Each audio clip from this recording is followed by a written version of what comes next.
It all started when Zeus was taking a walk on Mount Olympus when he noticed a beautiful woman was walking in his garden. She was Metis, one of the Titan's daughters who Zeus had fought once long ago.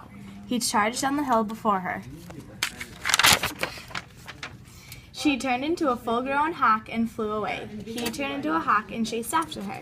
She glided over the lake and dove in. He transformed into a bass and got after her. She climbed onto the shore and became a snake.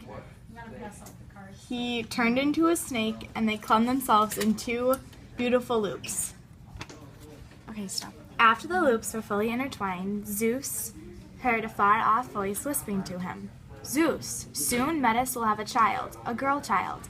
But if she bears another child, it will be a boy, and he will overthrow you just as you did to Kronos. The day after, Zeus was walking in his garden and found Metis sitting on the bench. This time, she did not flee. Zeus talked to her softly and coaxed her over to him with his voice. Suddenly, he opened his mouth and swallowed her whole.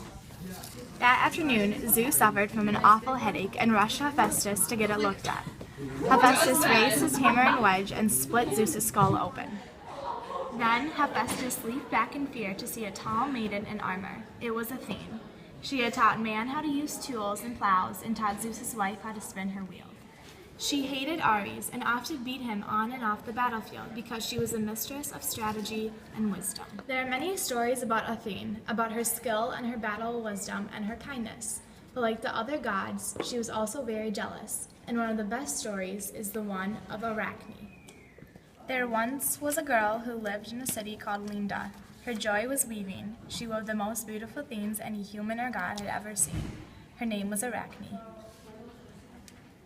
Everyone soon praised her, as she praised herself, shouting, "I am the greatest weaver in all the world. In fact, I am better than Athene herself." When Athene heard word of this, she was quick to come down to earth. She found Arachne in her house, spinning her wheel. When Arachne saw her, she knew she must be a god. Arachne fell to her knees. "Yes, miserable girl, I am Athene, the goddess you have mocked. Is there any reason I should not kill you, Arachne? Before you kill me, I have a present for you."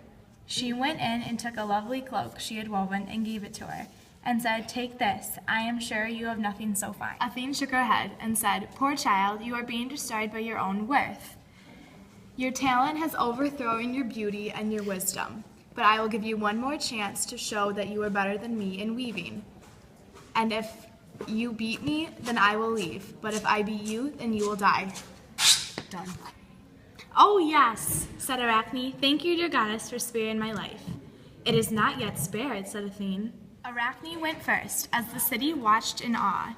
Then it was Athene's turn. She overdid Arachne by a ton as the crowd cheered for her.